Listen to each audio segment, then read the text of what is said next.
Dans l'actualité de ce jeudi, près de 4000 personnes sous traitement, 51 parmi elles présentent une forme grave de la Covid-19. Le virus gagne de plus en plus du terrain, les cas communautaires explosent. Décryptage dans ce journal.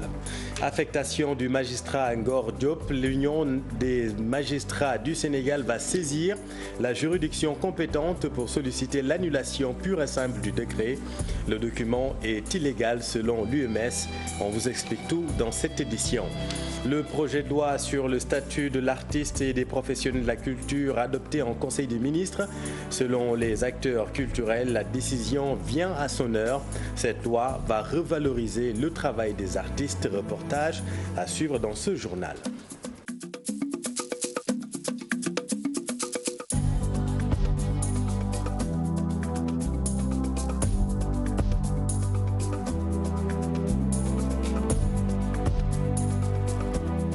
Mais d'abord, le point sur la situation épidémiologique du jour. Le Sénégal enregistre 2 nouveaux décès liés à la Covid-19 et 106 cas issus de la transmission communautaire. 153 Covid+ ont été rapportés aujourd'hui. 47 cas sont des contacts suivis. 1730 tests ont été effectués. 49 patients ont été déclarés guéris et 51 patients en réanimation et 3923 sous traitement et 244 décès liés au coronavirus depuis le début de la pandémie au Sénégal. Dans la lutte contre la Covid-19, le volet psychosocial est souvent négligé et pourtant il est ô combien important. C'est ce qui a poussé le Centre académique de l'orientation scolaire et professionnelle de Fatick à capaciter les enseignants. Ils ont été formés sur les thèmes comme la stigmatisation, la gestion du stress, entre autres. L'objectif est de limiter les risques de propagation du virus dans le milieu scolaire. Voyons tout cela avec Aminata Goudiaby et Abdou Karim Bey. Cette série de formations cible spécifiquement les chefs d'établissement du moyen secondaire de la région de Fatick. L'objectif principal visé est d'outiller ces enseignants en vue d'une meilleure gestion de la pandémie de la Covid-19 dans l'espace scolaire. On a décidé de tenir ces formations-là pour essayer d'outiller les chefs d'établissement en abordant avec eux des thèmes en rapport avec la stigmatisation, en rapport avec la gestion du stress, en rapport avec la gestion des groupes et en rapport avec l'écoute active. Ce sont des thèmes qui vont leur permettre de limiter les risques qu'il y a avec la maladie au sein de l'espace scolaire et de pouvoir ensemble lutter contre cette maladie. Sensible au cas communautaire de coronavirus qui se développe, l'agence belge de développement ENABEL a jugé nécessaire d'accompagner l'inspection d'académie de Fatick dans l'organisation de cette activité de formation en faveur des enseignants. Quand on parle de transmission communautaire, c'est que c'est au sein de la société. Il faut qu'il y ait des acteurs qui sont capables de parler au peuple, qui sont capables de parler à la population. Et ces acteurs-là, les mieux placés sont les psychologues conseillers, mais également les assistants sociaux. Le combat contre cette maladie, ce n'est pas seulement le volet médical qui prédomine, mais il faut effectivement impliquer la dimension psychosociale. Cette activité est simultanément organisée dans les régions de Fatick, Kaolack et Kaffrine. Nous avons appuyé financièrement toutes les activités de nos 3 KOSP d'intervention qui sont au niveau de nos Kaolack, Fatick et Kaffrine. Et quand on parle de dimension psychosociale au niveau des régions, il y a des structures publiques qui dépendent de l'État, du ministère de l'Éducation en particulier, et qui ont quand même des compétences en matière d'appui psychosocial. Dans la région de Fatick, environ 60 cas de coronavirus ont été dénombrés depuis le début de la pandémie. 45 sont guéris et 5 personnes décédées. Merci Aminata. 855 agents, 58 véhicules, 2 pelotons à cheval et tant d'autres moyens importants sont déployés par la gendarmerie nationale pour veiller sur le respect des mesures restrictives. Des interventions s'effectuent dans les bars, les restaurants, les plages et d'autres moyens de transport. L'objectif est simple, limiter considérablement la propagation du virus. Mohamed Samb et Jafar Abba. La gendarmerie mobilise ses troupes pour faire respecter les mesures de restriction. Ces éléments font le contrôle au niveau des plages, dans les moyens de transport ou encore dans les restaurants. Une opération dont le but est de freiner la propagation du virus. Nous avons mis en place d'abord un dispositif en termes de moyens, en personnel assez conséquent. Il s'agit de 855 éléments qui sont déployés sur l'étendue de la circonscription pour permettre en tout cas de faire appliquer les mesures. 58 véhicules. Naturellement des véhicules très adaptés parce qu'il va falloir explorer les coins et recoins en tout cas de la circonscription pour permettre en tout cas d'éviter tout risque de contamination. 2 pelotons à cheval aussi sont mis en contribution pour permettre de prendre en compte les plages. Nous avons aussi déployé 5 quads et les éléments du Sinogroup. Ce n'est pas tout. Des masques ont été octroyés aux populations pour leur protection contre la pandémie. 3000 masques pour accompagner les populations, dont certains souvent n'ont pas les moyens d'en acquérir, ou bien ils ont les masques dont l'État actuel ne garantit plus la sécurité ou ne protège plus l'individu. À ces gens qui trouveront en tout cas nos éléments sur le terrain, ils pourront bénéficier de la distribution gratuite de ces masques. Face à la propagation fulgurante de la Covid-19, la gendarmerie nationale prône la sensibilisation. Rappeler en tout cas les populations la nécessité, voire l'obligation de contribuer à stopper le virus responsable de la maladie, car comme on le dit, le virus ne se déplace pas, ce sont les hommes qui le transportent. Des interventions de la gendarmerie qui ont permis d'enregistrer des résultats conséquents. 3556 personnes contrôlées, dont 552 verbalisées, 3303 véhicules contrôlés, dont 109 immobilisés, et une somme de 3 641 000 francs CFA en amende forfaitaire perçue. Et à cause de la poussée épidémique, Mbour risque de passer des vacances sans kangourang cette année. L'annonce est du préfet du département. Mor Talatine estime que cette année, il n'y aura pas non plus de navétane. Il invite les acteurs communautaires à s'investir davantage dans la lutte contre le coronavirus. Un CDD a eu lieu ce jeudi à Mbour. Abdourahmane Diallo et Mamadou Gueye. Cette année, il risque de ne pas y avoir de kangourang à Mbour à cause de cette pandémie. Les autorités locales et la communauté mandingue vont entamer des discussions. Aujourd'hui, la situation exige que l'on mette de côté tout ce qui est activité qui rassemble un nombre important de personnes. Et comme nous l'avons tous constaté, Mbour fait partie malheureusement des départements où la maladie ne cesse de progresser. Et ce genre de rassemblement ne fait que, en tout cas, faire progresser la maladie. Et c'est pourquoi je pense que la communauté mandingue, en tant que communauté responsable, devra être aux côtés de l'État dans le cadre de cette riposte. Lors du CDD, les responsables du mouvement navétane du département de Mbour, eux, ont annoncé la suspension de leurs activités. Je voudrais à ce titre saluer la décision responsable de l'ODCAV de Mbour qui s'est engagé, quelle que soit la décision arrêtée par les structures nationales, de renoncer cette année à l'organisation du championnat populaire communément appelé navétane. Mais également de s'investir autrement pour aider l'État dans la lutte contre cette pandémie. Le préfet invite les acteurs communautaires à s'investir davantage dans la sensibilisation de la Covid. Il est clair que l'État seul ne peut pas venir à bout de cette pandémie. Et c'est pourquoi nous avons estimé que le niveau communautaire a un rôle extrêmement important à jouer. La Covid prend de l'ampleur dans le département de Mbour. Plus de 300 personnes sont atteintes de la maladie et parmi elles, il y a eu des morts. Et puis à Matam, après le scanner, c'est la radiologie qui ne fonctionne plus. Depuis hier, les images médicales sont envoyées sur les téléphones des malades à présenter aux médecins. À l'hôpital de Ourossegui, le bloc est envoyé par les eaux pluviales sous les yeux impuissants des chirurgiens qui lancent un cri du cœur dans ce reportage de Ali Bandeliank. La situation sanitaire continue d'être plus préoccupante dans la région de Matam, au moment où les techniciens attendent toujours le dépannage du seul et unique scanner en panne depuis plusieurs mois. Aujourd'hui, ce sont les appareils à la radiologie qui ne fonctionnent plus. En ce moment, c'est avec le téléphone portable du malade lui-même que les techniciens envoient les images à présenter aux médecins orthopédistes, par exemple. Un peu difficile quand même, voire très difficile. Avec ce sous-équipement, surtout ces temps-ci, nous constatons que nous n'avons plus de scanner. Présentement, là où je vous parle, on me dit qu'il n'y a pas de cliché à la radio simple, il n'y a pas de cliché. Vous voyez que c'est très difficile. Présentement, il me faut, par exemple, le radiologue, il m'envoie les images via WhatsApp pour plus ou moins interpréter et commencer à soulager le malade. Quand même, c'est un peu difficile. C'est un peu difficile vraiment, j'avoue. Pourquoi il n'y a pas de cliché? Mis le doigt dans la plaie, et effectivement, il n'y a pas d'accompagnement.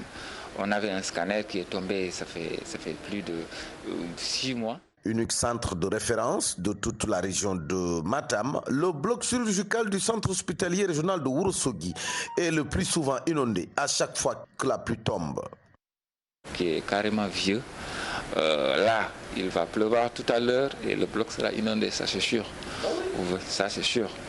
Là, c'est vraiment difficile. Il faut que l'État fasse quand même quelque chose. Comparé au niveau technique des hôpitaux de Dakar, c'est quand même difficile. C'est quand même difficile et je pense que c'est pas difficile en réalité de faire quelque chose pour réhabiliter ce bloc.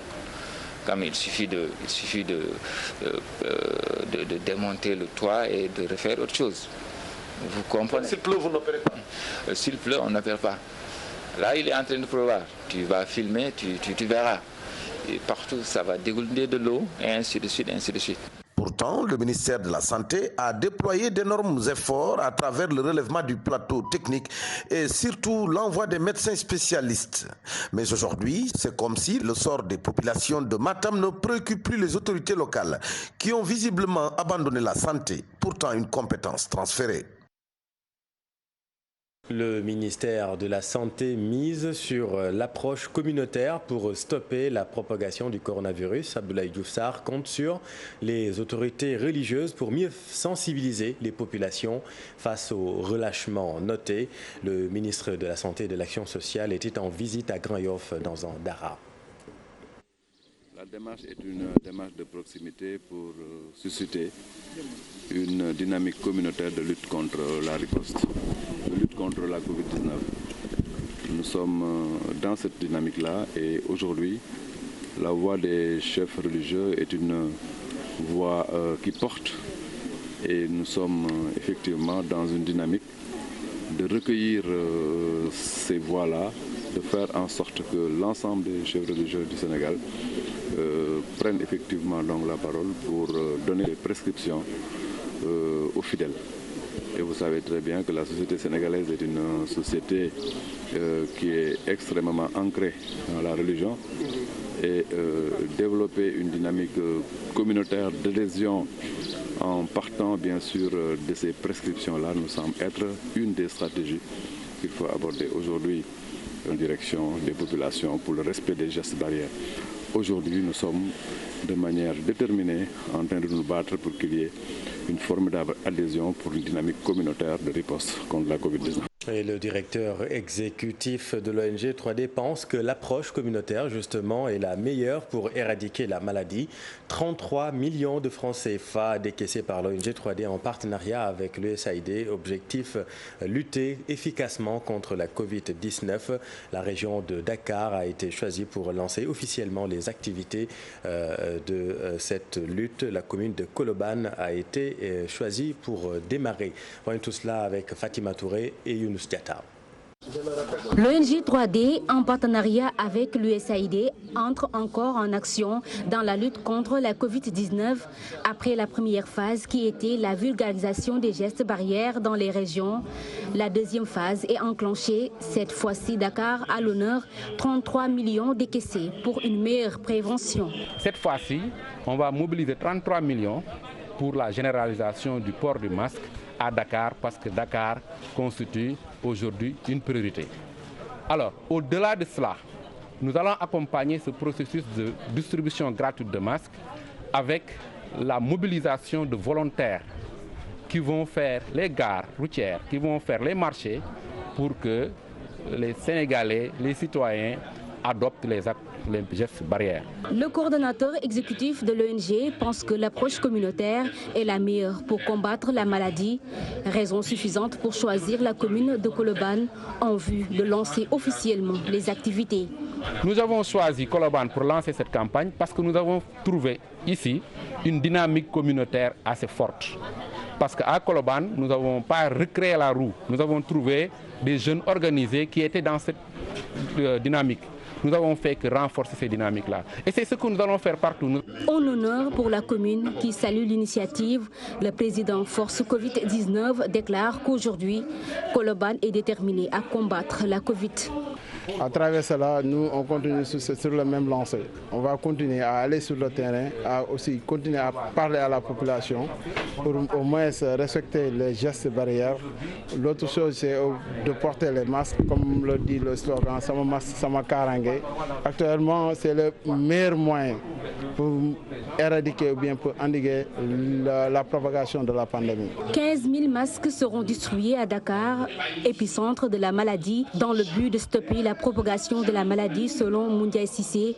L'ambassadeur des États-Unis, aussi en visioconférence, s'engage aux côtés de l'ONG 3D. Merci Fatima. Et puis le Forum civil et l'Association de la presse en ligne exigent le vote de la loi sur l'accès à l'information. Selon le Forum civil, cela participe à éclairer les Sénégalais sur la gestion des fonds publics. Le parfait exemple, selon eux, c'est l'argent utilisé dans le cadre de la lutte contre le coronavirus. Mamadou Fall et Youssou Barro. Pour lutter contre la corruption, la concussion et les détournements des deniers publics, il nous faut impérativement une loi sur l'accès à l'information. Un droit garanti par la Constitution sénégalaise, mais qui peine à être appliqué. Non seulement ça peut être un bon démocratique, mais également c'est une sécurité pour lutter contre la corruption. Parce que l'accès à l'information, la loi sur l'accès à l'information, une loi sur les conflits d'intérêts, une loi sur le financement des partis politiques, une loi sur les conflits d'intérêts permettrait d'avoir une sorte d'avoir des instruments de prévention contre la corruption. Un plaidoyer est fait en ce sens, porté par le Forum civil et l'Association de la presse en ligne, afin d'amener le gouvernement à opter pour la transparence. Le droit à l'information est garanti par la Constitution, mais ce n'est pas effectif. Ce n'est pas effectif dans la mesure où les fonctionnaires, les différentes administrations trouvent toujours un moyen de vous dire ce dossier est confidentiel ou je ne peux pas divulguer cette information. Et donc, nous, journalistes et citoyens, on n'a pas cette possibilité-là de recourir, disons, à une juridiction compétente ou bien de leur opposer un texte de loi qui les oblige à donner l'information. Selon Birahim Seck, beaucoup de réponses doivent être apportées sur la gestion de la Covid-19. Les Sénégalais auront besoin de savoir, dans le domaine financier, dans le domaine du secteur de la santé, les 104 milliards, dit-on, injectés dans le secteur de la santé, les achats de matériels médicaux qu'on a effectués, qui sont les fournisseurs, comment ils ont été choisis, combien on a dépensé, quelle est la qualité également de ces matériels. Le Forum civil compte regrouper toutes les organisations des médias afin de porter haut ce souhait. Le Sénégal doit, comme à l'instar des autres pays, voter la loi sur l'accès à l'information. Merci Mamadou. Et puis vous le savez, le Conseil des ministres a adopté hier le projet de loi sur le statut de l'artiste et des professionnels de la culture. Une décision qui vient à son heure selon les acteurs du secteur. La loi va revaloriser le travail mais aussi améliorer la condition de vie des artistes. Reportage Fatbintou Kanté et Tierno Laurent Mendy. Adopté ce mercredi en Conseil des ministres, le projet de loi sur le statut de l'artiste et des professionnels de la culture. Un pas en avant dans le monde de la culture et qui vient à son heure pour les acteurs culturels. Nouvelle heureuse que nous avons, qui nous a surpris, parce que vous savez, depuis presque plus d'une décennie, nous attendions justement que ce projet de loi soit adopté et que le président de la République, heureusement, l'a fait. Et maintenant, nous attendons son application effective. Je me souviens, l'année dernière, exactement à cette période-ci, nous étions à Sali, un atelier justement concernant le recadrage, le peaufinement justement de ce projet, justement concernant le statut de l'artiste. Maintenant, il faudrait qu'on arrive jusqu'à l'adoption par l'Assemblée nationale pour qu'enfin que la loi soit promulguée et que nous puissions dire enfin nous tenons notre projet en main. Ce projet de loi, une fois promulgué, va apporter selon ces artistes un changement majeur dans leurs conditions de vie et de travail. Le projet de loi, ça va nous permettre déjà de peaufiner en tout cas, si on parle de démographie ou de population artistique. Parce qu'il faudra qu'on sache qui est artiste et qui n'est pas artiste. Et comment identifier cela? C'est un travail à faire. À mon avis, c'est un travail immense. Parce que tout le monde voudra désormais maintenant devenir artiste. Ce problème-là va régler surtout la question de la prise en charge sociale des artistes. Seulement, ce sera aux artistes de s'en approprier jusqu'à sa promulgation et ne pas se limiter à l'état de projet. Non, on va suivre. On est quand même dans les organisations professionnelles. Je pense qu'aujourd'hui, la volonté est affichée par le gouvernement. Je rappelle quand même que ce texte, ce n'est pas un texte facile. Avec cette loi sur le statut des artistes, la place et la promotion de l'artiste sénégalais et des arts dans la politique culturelle ne sera que valorisée. Pour endiguer les nombreux conflits auxquels les Sénégalais assistent depuis plusieurs années, notre pays va se doter d'une loi portant gestion commune des terres, dite intercommunalité. Cette proposition est faite par la Commission nationale du dialogue des territoires, CNDT, qui teste déjà des instruments de cette loi dans le département d'Oussouye, où il existe 3 grands conflits fonciers. Suivons là-dessus les explications du président de la CNDT, Benoît Sambou, interrogé par notre équipe à Ziguinchor. Vous savez que de plus en plus nous assistons à une multiplication des conflits fonciers. Le rôle de la CNDT, c'est d'accompagner l'État, les différents acteurs territoriaux à trouver des solutions durables à ces conflits qui, vous savez que particulièrement dans le département de Oussouye, nous avons 3 conflits qui perdurent, notamment entre la commune de Oussouye et la commune de Moulom, entre Essaout et Diaken, entre Kamonsor et Boukodjola. Donc c'est un prétexte suffisant. En proposant la mise en place d'une intercommunalité, aujourd'hui nous avons fini d'élaborer la loi qui doit construire, en tout cas qui doit déterminer les formes de coopération et les modes de coopération. Oussouye doit être une phase test de ces instruments que nous avons élaborés, de cette loi que nous avons élaborée.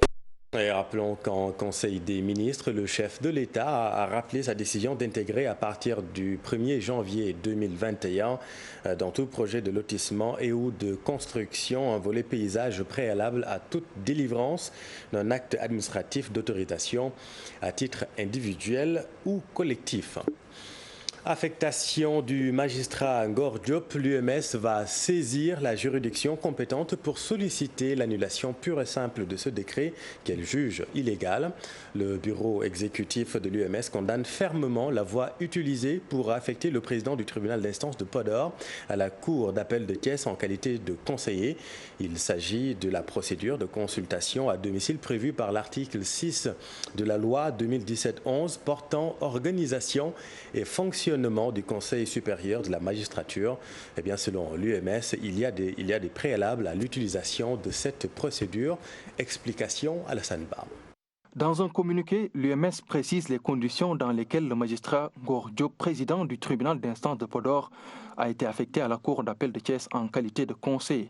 Une affectation qui n'aurait dû intervenir par cette voie. Il s'agit de la consultation à domicile prévue par l'article 6 de la loi numéro 2017-11 portant organisation et fonctionnement du Conseil supérieur de la magistrature. Et cette procédure rappelle l'UMS qui ne se prête à aucune possibilité d'échange entre les membres du Conseil ne devrait être utilisée qu'à titre exceptionnel. En effet, la lettre et l'esprit de l'article 6 précité ne l'autorisent que pour des cas d'urgence avérés et relativement à des fonctions qui ne sont pas des postes de responsabilité. L'Union des magistrats du Sénégal condamne fermement ce procédé qui constitue selon elle une atteinte grave à l'indépendance de la justice et à la dignité du magistrat.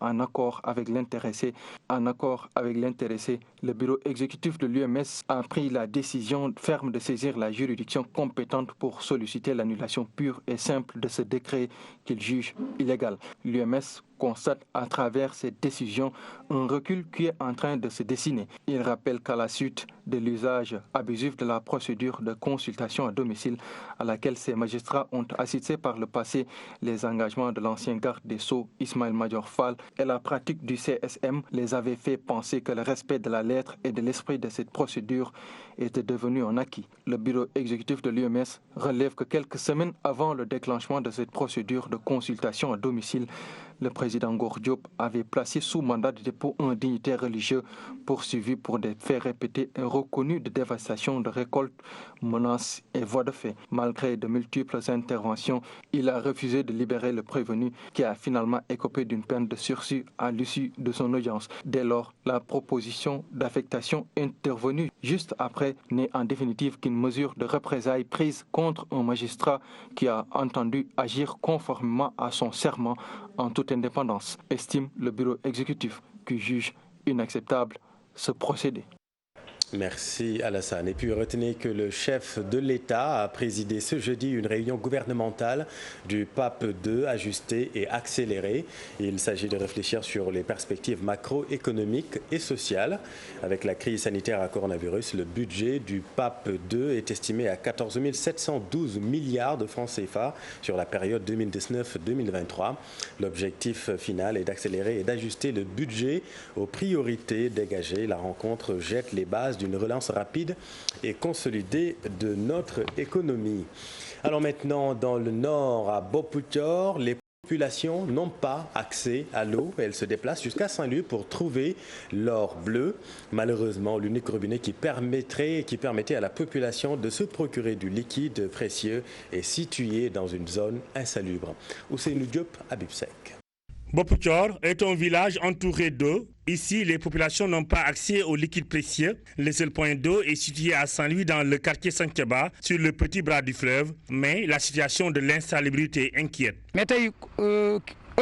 Nous consommons cette eau, mais je suis sûr que les autorités locales sont pas au courant de ce que nous vivons ici à Boputor. Pour avoir de l'eau potable, il faut aller à Saint-Louis. Et ici, notre point d'eau est insalubre. Ce village manque de tout. Les populations sont obligées d'emprunter des pirogues pour aller chercher de l'eau potable. Avec l'avancée de la mer, les eaux de puits sont très salinisées, une situation qui pousse les habitants de Boputor à réclamer l'aide des autorités. Mais balade un mois. Il y a des ordures partout. À Boputor, on creusait des puits pour avoir de l'eau, mais ce n'est plus possible à cause de la salinisation.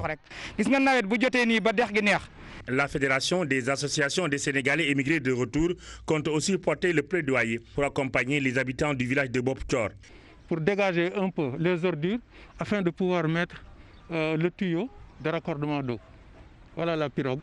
Et ils entendent, ils viennent chercher de l'eau quotidiennement. Et ce n'est pas gratuit encore, ceci dit en passant. Ils viennent acheter de l'eau, mais l'endroit doit être au moins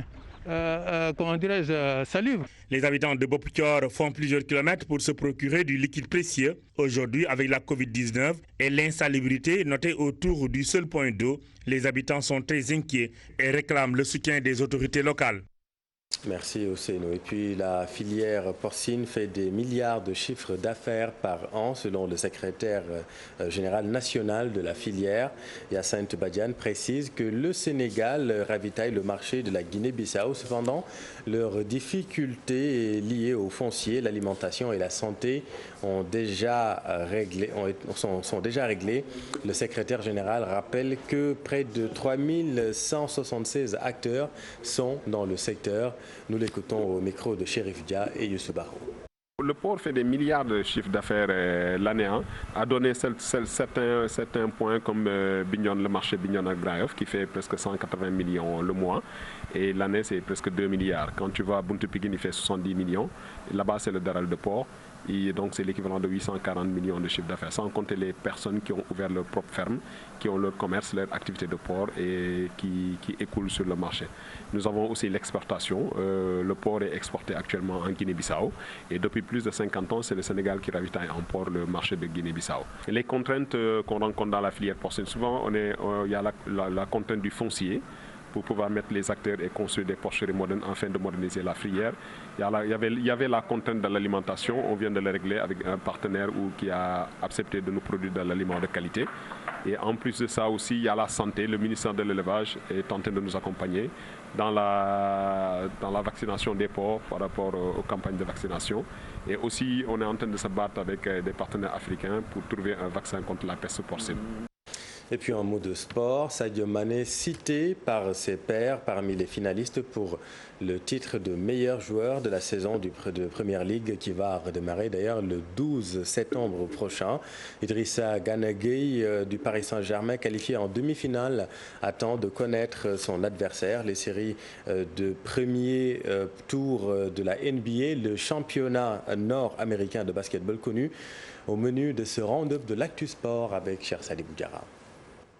Sadio Mané nommé par ses pairs pour le titre de meilleur joueur de la saison et les autres footballeurs sénégalais en Angleterre connaissent la date de reprise de la Premier League. Elle va débuter le 12 septembre et se terminer le 23 mai prochain. Toutefois, le calendrier complet sera dévoilé le 21 août, une semaine avant le Community Shield, qui va opposer Liverpool à Arsenal le 29 août à Wembley. Sadio Mané, acres of space to guide that one home. Pour alléger le calendrier de la saison 2020-2021, la Fédération anglaise a annoncé la suppression des rencontres à rejouer en Coupe d'Angleterre et la Coupe de la Ligue. Idrissa Gana Gueye est lui toujours dans la course au titre de la Ligue des Champions 2019-2020. Le milieu de terrain sénégalais et les Parisiens ont composté leurs tickets pour les demi-finales au bout du suspense. Une victoire 2-1 devant Atalanta grâce à un but de Choupo-Moting dans les arrêts de jeu. L'adversaire du Paris Saint-Germain en demi-mardi prochain va être le vainqueur du match Atlético Madrid-Leipzig en cours en ce moment. Les Espagnols, habitués à ce stade de la compétition depuis quelques saisons, sont les favoris face aux Allemands. Ce Final 8 au Portugal, un format au match couperé pour terminer la Ligue des Champions. Pas sûr de le revoir dans un avenir proche, selon Alexandre Seferin. Le président de l'UEFA estime qu'il est impossible d'insérer un tournoi d'une ou 2 semaines dans le calendrier tout simplement trop plein. Basketball aux États-Unis. 7 des 8 séries du premier tour des playoffs de la NBA sont connues. Dans la conférence Est, Milwaukee Bucks du MVP en titre Giannis Antetokounmpo fera face aux Orlando Magic. Les champions en titre Toronto Raptors vont se mesurer aux Brooklyn Nets. Les Boston Celtics vont défier les Philadelphia Sixers, les Miami Heat, les Indiana Pacers. Dans la conférence Ouest, les Los Angeles Clippers prétendants au titre vont être confrontés aux Dallas Mavericks, les Denver Nuggets aux Utah Jazz, les Oklahoma Thunder aux Houston Rockets. Les Los Angeles Lakers, favoris pour le titre, attendent de connaître leurs adversaires ce week-end. Le premier tour des playoffs débute lundi.